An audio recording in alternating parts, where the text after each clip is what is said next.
Bueno, les voy a explicar en qué consiste la actividad de la semana uno. La actividad de la semana uno, como se indica aquí en la guía, en la actividad de la semana uno lo que ustedes deben hacer es realizar una lectura de la bibliografía.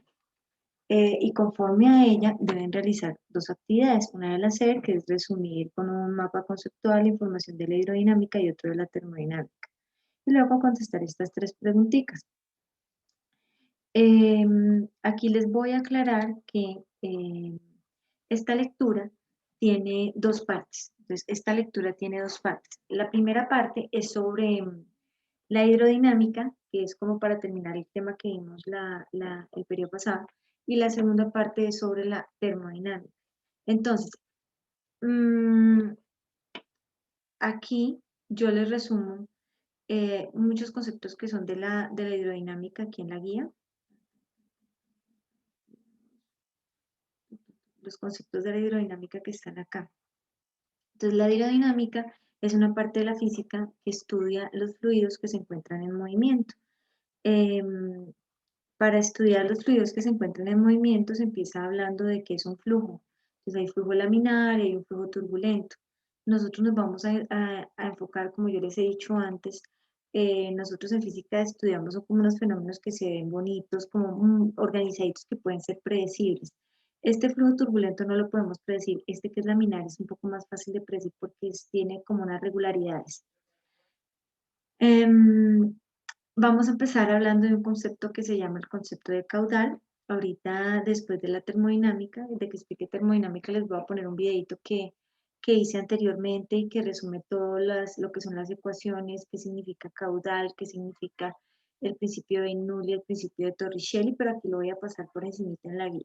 Entonces les defino qué es caudal, que es la cantidad o el volumen de líquido que pasa por una sección de una tubería. Aquí nosotros, como estudiamos fluidos en movimiento, pues tratamos de ubicarlos en unos conductos, pues para que sean también más fáciles de estudiar. Definimos el caudal como el volumen de un fluido que fluye en la unidad de tiempo, que también es igual al área por el volumen. Como el líquido que entra es igual al líquido que sale, entonces el caudal en esta sección es igual a este, por lo tanto el área 1 por la velocidad 1 es igual al área 2 por la velocidad 2, que es como tal el caudal. Aquí planteo unos ejemplos, pero esos ejemplos los vamos a empezar a ver hasta la clase siguiente. Empezamos a ver ya lo que es el principio de Bernoulli. Entonces, el principio de Bernoulli es una aplicación de que el principio de continuidad, pero entonces se le hace un análisis desde la energía. Como tal, el principio de Bernoulli lo voy a exponer en el video que les digo que les voy a presentar después de este. Entonces, lo que habla es de la conservación de la energía, entonces que la energía se conserva y en parte en relación a esa conservación de la energía, el principio del caudal, pues vamos a ver una nueva forma. Termino esta primera parte de la lectura con un principio que se llama el principio de Torricelli. El principio de Torricelli en definitiva lo que busca hallar es a qué velocidad sale un fluido cuando se tiene en un recipiente grande, entonces a qué velocidad va a salir el fluido si yo tengo una llavecita, por ejemplo. Eso sería a grandes rasgos la lectura 1. Esa sería la lectura que vamos a hacer, la lectura 1. Esa información ustedes me la van a organizar en un mapa conceptual que sea en una sola página. Luego empiezan a hacer la lectura 2, que son los principios importantes de la termodinámica. Entonces, aquí en los principios importantes de la termodinámica encontramos digamos que algunas palabras que son importantes para que podamos comunicarnos. El primer concepto es el concepto de sistema. Entonces, es una porción yo no puedo estudiar todo el mundo. Yo estudio un pedacito, entonces yo tengo que limitar ese pedazo o tengo que darle unas condiciones. Esos límites pueden ser físicos, por ejemplo, como la lata de un atún que encierra el atún que está dentro. Ese es un límite físico, pero también puede ser un límite que yo le ponga, digamos que conceptualmente voy a estudiar esta porción del espacio que se encuentra de esta pared a tantos metros, de esta a tantos metros, del techo a tantos metros. Entonces, yo puedo hacer unas condiciones de un sistema eh, que pueden ser, digamos, limitadas de forma conceptual o puede ser un límite físico como tal. Dependiendo del tipo de sistema, entonces hay diferentes clasificaciones, dependiendo de las condiciones de cómo es ese sistema, hay diferentes tipos De sistema, la idea es que ustedes lean qué tipos de sistemas hay, que vayan organizando esos tipos de sistemas, y luego empezamos a hablar del calor. Entonces aquí este calor sí lo vamos a ver acá en una presentacioncita que yo tengo de antes preparada. Entonces, cuando nosotros hablamos del calor, resulta que el calor nosotros lo asociamos con palabras como caliente, como frío, como bochorno, como temperatura. Si nos damos cuenta que como que la palabra frío no casa, o sea, si tengo caliente, bochorno, temperatura, pues ¿por qué aparece frío? Porque resulta que esas son palabras relacionadas con el calor. Si miramos bien la imagen, nosotros, por ejemplo, tenemos aquí al caliente con color amarillo y al frío con color rojo y al bochorno con color azul y como que no cuadra. Resulta que nosotros tenemos todo un lenguaje alrededor del calor. Entonces el calor para nosotros se representa con color rojo, con tonalidades naranjas, y el frío se representa con tonalidades azules. Nosotros hemos desarrollado todo un lenguaje natural para hablar del calor, pero resulta que ese calor que nosotros conocemos en la vida diaria y el que hemos manejado hasta el momento no es el calor como tal que nosotros estudiamos en física. El calor que nosotros estudiamos en física lo tenemos que separar del lenguaje natural o el que utilizamos a diario y tenemos que meternos en el lenguaje de las ciencias. Entonces, el calor que nosotros hablamos en el lenguaje de las ciencias es un tipo de energía, ¿listo? Que se transfiere del objeto que está a mayor temperatura hacia el objeto que está a menor temperatura. Esa sería como tal la definición del calor. Ahorita más tardecito la vuelvo a retomar. Había otro concepto acá que es el concepto de temperatura. Entonces, la temperatura es otro concepto asociado al calor, pero no es el calor. La temperatura es otro tipo de energía, pero que tienen las partículas que componen los objetos. El calor es una energía en tránsito, mientras que la temperatura la tienen las partículas. Si nosotros, por ejemplo, todos los objetos tienen temperatura, ¿listo? Si nosotros tuviéramos una superlupa que nos acercara, nos acercara, nos acercara, nos acercara a los objetos hasta que llegáramos a lo que lo compone, los objetos están compuestos de moléculas, más o menos como esta sería la representación de una molécula. Esas moléculas están compuestas por átomos y entre esos átomos hay unas fuerzas, ¿listo? Eso hace que dependiendo de, digamos que de las condiciones, esos átomos que componen las moléculas se acerquen o se alejen entre sí. Ese movimiento de acercarse, de alejarse, digamos que hay unos átomos unidos con otros, se están moviendo. Entonces, ese movimiento es el que se relaciona con la temperatura. A mayor movimiento vamos a tener mayor temperatura, a menor movimiento vamos a tener menor temperatura. Yo aquí el movimiento lo estoy ilustrando con una flechita, un vector. Recordemos que nosotros podemos simbolizar la velocidad con un vector, entonces aquí el vector es largo, lo que significa que tenemos una gran velocidad, aquí el vector es pequeñito, lo que significa que tiene una baja velocidad. Entonces la temperatura es una energía asociada que la tienen los objetos y está asociada a su movimiento. Entre más movimiento tengan, pues mayor va a ser la temperatura. De estos tres objetos, aquí tengo un sistema 1, que son unas esferas azules. Si se dan cuenta, las flechas son corticas y aquí tengo unas flechas, unas esferas rojas cuyas flechas son grandes. Cuando entran en interacción, ellas se van a combinar y se van a equilibrar, van a llegar a un equilibrio térmico. La temperatura a la que van a llegar es una temperatura media entre las dos. Si se dan cuenta, aquí están como a la mitad los largos de los vectores. No son ni tan largos como los rojos ni tan corticos como los azules. Aquí tenemos menor temperatura, acá tenemos mayor temperatura, y acá tenemos una temperatura intermedia. Entonces, ¿cómo definimos la temperatura? La temperatura, como está relacionada con el movimiento de las partículas,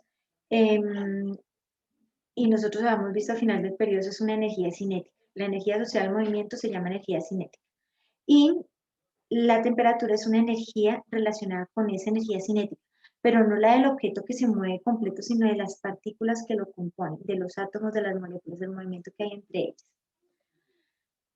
Definitivamente definimos entonces la temperatura como la energía cinética promedio de los átomos o de las partículas que componen los objetos, mientras que el calor es la energía que se transfiere entre los objetos que están a diferente temperatura. El calor viaja del objeto que está a gran temperatura hacia el objeto que está a menor temperatura. Siempre va a ir del objeto que está mayor al objeto que está menor. Yo no puedo decir que pierdo frío, o que gano frío. Yo lo que pierdo, lo que gano es calor, ¿listo?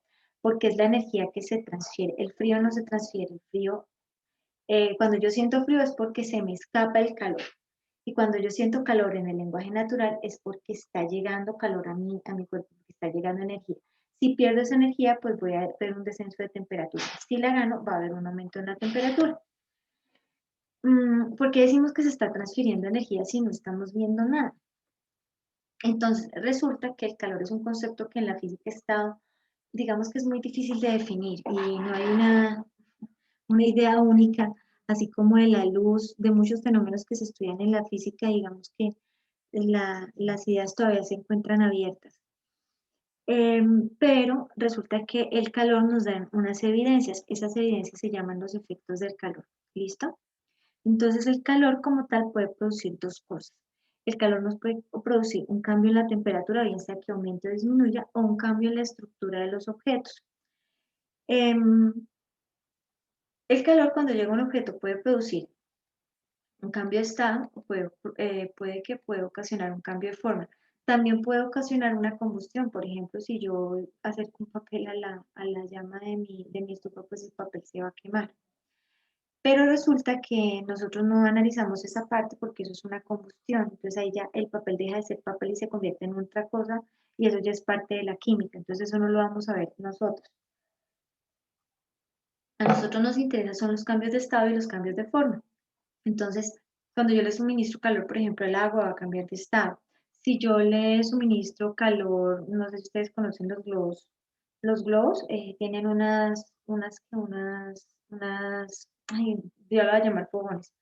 En la parte interna se calientan, eso calienta el aire que está al interior y aumenta el tamaño del, digamos que del globo. Aunque nosotros no lo notemos, por ejemplo, si, ay, ¿cómo les dijera yo? Es que no sé cómo ponerles el ejemplo. Mm, por ejemplo, si yo tengo, ay, es que no, se me fue el ejemplo para podérselos explicar. Digamos que cuando llega el calor a un objeto, ese objeto se puede agrandar o se puede contraer. Si le quito calor, se contrae. Si le agrego calor, se agranda. Aumenta su volumen. Si yo colocara, por ejemplo, a hervir una, ay, no, esta no me sirve ese ejemplo, se los quedo debiendo. Pero entonces cuando el calor llega a un objeto, el objeto se va a expandir. ¿Listo? Si pierde calor, el objeto se va a contraer. Eso es lo que nosotros hablamos del cambio de forma y se llama dilatación térmica. Los cambios de estado, pues es pasar de sólido a líquido a gas, y el cambio de temperatura es que la temperatura suba o que la temperatura baje. Entonces, cuando llegue el calor puede aumentar la temperatura, cuando cambia de estado puede pasar de sólido a líquido a gas, y cuando cambia de forma específicamente es que aumenta el tamaño cuando le llega calor. ¿Listo?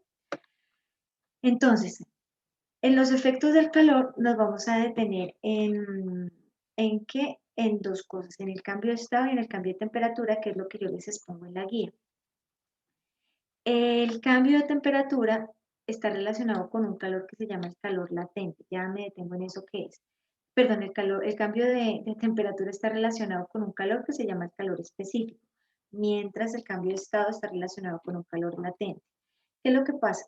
Eh, Científicos se pusieron a explorar diferentes sustancias y se dieron cuenta que cada sustancia, digamos, cogían una unidad de sustancia. Yo aquí puedo utilizar como unidad esta crema.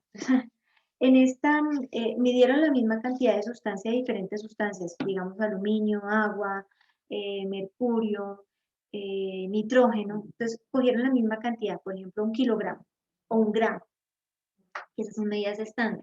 Y a ese kilogramo o ese gramo le empezaron a suministrar calor.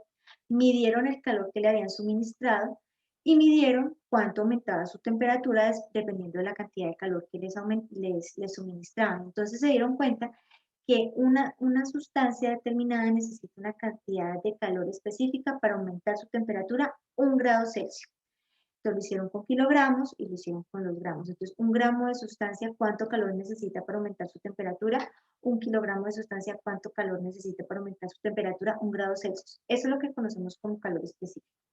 El calor latente es algo parecido, pero entonces, ¿cuánto calor le tengo que suministrar para que ese kilogramo o ese gramo de sustancia cambien de estado, es decir, que pasen de sólido a líquido y de líquido a gas.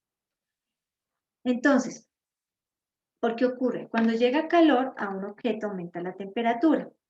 Si le suministro más calor, pues como aumenta la temperatura, recordemos que la temperatura está relacionada con el movimiento de las partículas, esas partículas se van a ir separando. Se van a ir separando más. Pero llega un punto en que esas partículas, ya si les sigue suministrando calor, esas fuerzas que las unen se van a romper. Entonces, al romperse, las partículas, las moléculas se van a dispersar y va a observarse un cambio de estado. ¿Listo? Entonces, en orden sería lo que tenemos aquí. Voy a devolverme aquí una cosita, aumentan la velocidad de las partículas, aumenta tanto la velocidad de las partículas y se distancian. Y finalmente el movimiento es tan violento que las partículas rompen las fuerzas que les unen. Listo, aquí yo les hago un ejemplo. Aquí tengo una gráfica. Entonces, yo estoy suministrándole calor a este vasito de agua con hielo. Entonces, si yo le suministro calor, entonces este vasito de agua con hielo empieza a subir su temperatura, subir su temperatura. Llega un punto en que todo el hielo se convirtió en agua. Ese punto en el que el hielo se convierte en agua se llama el punto ¿qué? El punto de fusión. Entonces ya se convirtió en agua. Mientras el hielo, o sea, el hielo ya se está convirtiendo en agua, el hielo sube su temperatura. El hielo sube su temperatura hasta los 0 grados Celsius. A los 0 grados, el hielo se empieza a convertir en agua. Cuando ya mientras el hielo se está convirtiendo en agua, en este momento no va a cambiar la temperatura. ¿Por qué? Porque la energía del calor es utilizando para hacer un cambio de estado. Luego se sigue suministrando calor y ese líquido sigue aumentando su temperatura, aumenta su temperatura. Pero llega un momento en que llega a los 100 grados Celsius aproximadamente y resulta que en ese punto el agua se empieza a convertir en gas. Entonces, hasta que todo el agua se convierta en gas, cuando ya se convierte en gas, empieza otra vez a subir la temperatura. Cuando se dan los cambios de estado, no cambia la temperatura, es decir, que cuando está actuando, digamos que el calor latente, no hay un cambio de temperatura. ¿Listo? Y cuando está subiendo la temperatura del objeto, se supondría que no hay un cambio de estado. ¿Listo? Aquí está el hielo, aquí está el agua, y aquí estaría convertido en vapor. Necesito el hielo, que sea hielo sin cambiar de estado, para que suba la temperatura. El agua sube la temperatura, el vapor sube la temperatura, pero cuando está la mezcla, se está haciendo la transformación, no va a haber un cambio de temperatura. Ahora sí me voy a ir a la guía. Esa primera parte de la explicación que les estoy dando es aquí de la parte del calor. Entonces, además de eso, pues el calor tiene unas formas de transformarse, de transferirse, que es por conducción, por convección y por radiación. Por conducción es cuando un objeto le pasa calor al otro por estar en contacto. Por convección es lo que se da, por ejemplo, cuando uno hierve el agua, que uno calienta la base de la olla, pero el agua que está en la parte inferior se calienta, al calentarse se expande, sube, entonces el agua que está arriba baja y se empiezan a hacer como un flujo turbulento. Ese flujo turbulento es lo que se conoce como la convección. Y tenemos la radiación, que es que el calor se transfiere a partir de ondas electromagnéticas. Entonces, este es el calor específico, este es el calor latente. Les presento unas tablas. Ya los ejercicios los vamos a ver en la siguiente clase. En esta tabla, entonces, aparece 0,22. ¿Qué significa el 0,22? Significa que a 1 kilogramo de aluminio le tengo que suministrar 0,22 kilocalorías de calor, valga la redundancia, para que ese kilogramo de aluminio incremente su temperatura a 1 grado Celsius. La unidad está en kilocalorías y también está en julios. Entonces, son dos formas de ver ahí, como decir, el ejercicio, en la tabla. El aluminio, 1 kilogramo de aluminio necesitaría 900 julios para aumentar su temperatura a 1 grado Celsius. Esto es lo que es el calor específico. ¿Listo? Seguimos con el calor latente, entonces, por ejemplo, aquí se plantean los puntos de fusión porque es importante tener los puntos de fusión para poder hacer esos ejercicios. Entonces, tenemos puntos de fusión, tenemos puntos de ebullición. ¿Listo? ¿Qué significa este 3,3? Que el oxígeno necesita 3,3 calorías, 1 kilogramo de oxígeno necesita 3,3 kilocalorías para poder transformarse, para poder pasar de sólido a líquido. ¿Listo? Miren que que el punto de evaporación es diferente, va a necesitar más kilocalorías para lograrse evaporar. Necesita 51 kilocalorías para poder pasar al estado gaseoso. Listo. El otro efecto del calor, que no se los expliqué mediante una presentación, recordemos que es el cambio de tamaño. Entonces, ese cambio de tamaño, lo conocemos como dilatación térmica. Entonces, se plantea pues que cuando el movimiento vibratorio de las partículas es más, pues esas partículas tienden a desplazarse. En la dilatación térmica no vamos a ver un cambio de estado, ¿listo? Hay dilatación, yo puedo analizar matemáticamente la dilatación en una sola dimensión, que es la dilatación lineal, puedo analizar la dilatación en una superficie, que sería una dilatación en 2 dimensiones, y la dilatación volumétrica. Pero digamos que en mi afán de tratar de abarcar la mayor cantidad de temas y que lleven un poquito de cada cosa que vamos a ver en física, pues yo traté de no agrandarles tanto el cuento y solamente vamos a ver la dilatación lineal. ¿Listo?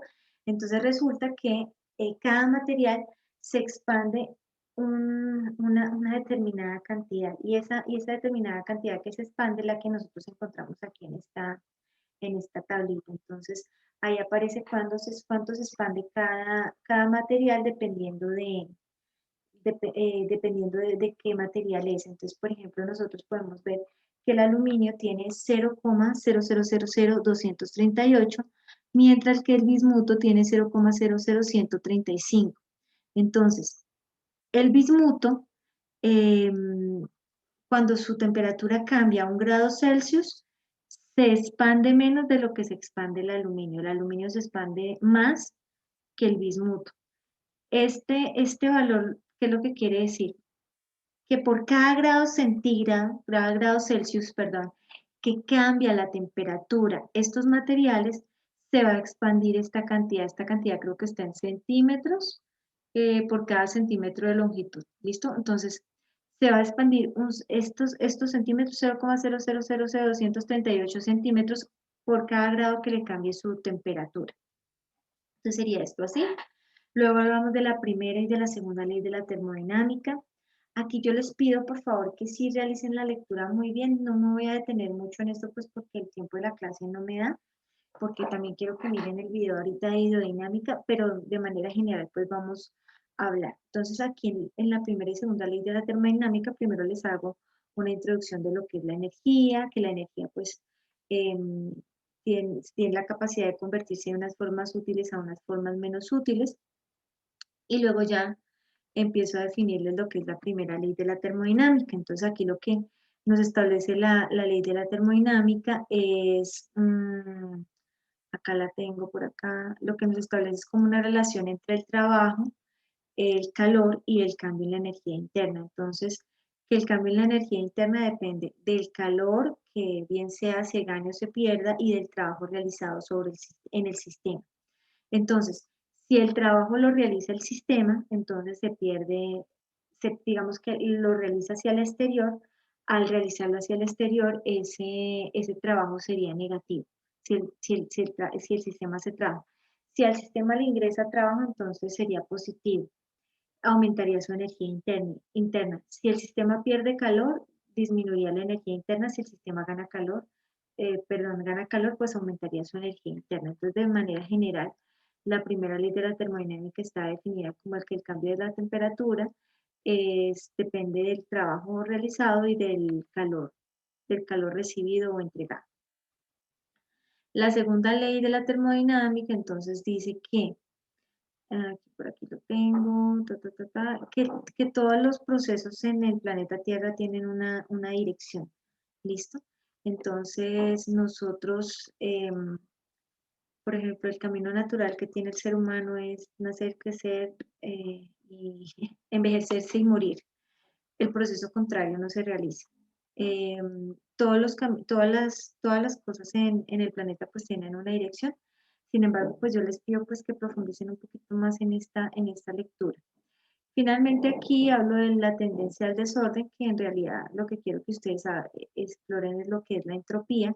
Entonces revisen muy bien esto. Y aquí al final les hago la exposición de qué es una máquina térmica, cómo funciona una máquina térmica. Ojalá alcancemos a ver lo que es el concepto de eficiencia. a la máquina le ingresa un calor, ¿listo? Para que cualquier máquina funcione, por ejemplo, hablemos de motores en un carro.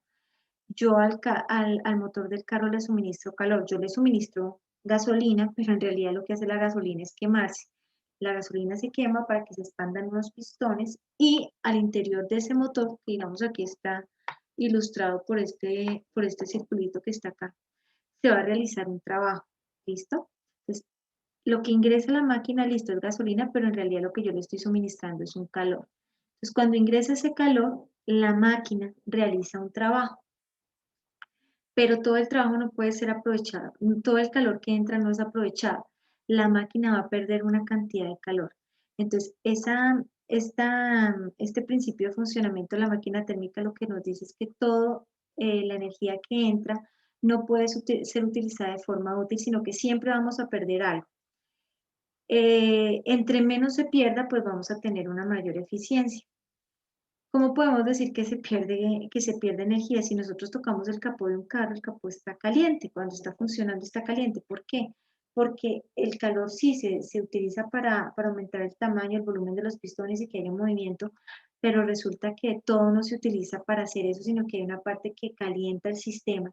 Entonces, parte de la energía que está produciendo el motor por la quema de la gasolina se está perdiendo en forma de calor. Entonces, eso es lo que nos plantea aquí el funcionamiento de la máquina térmica y con esto ya termino.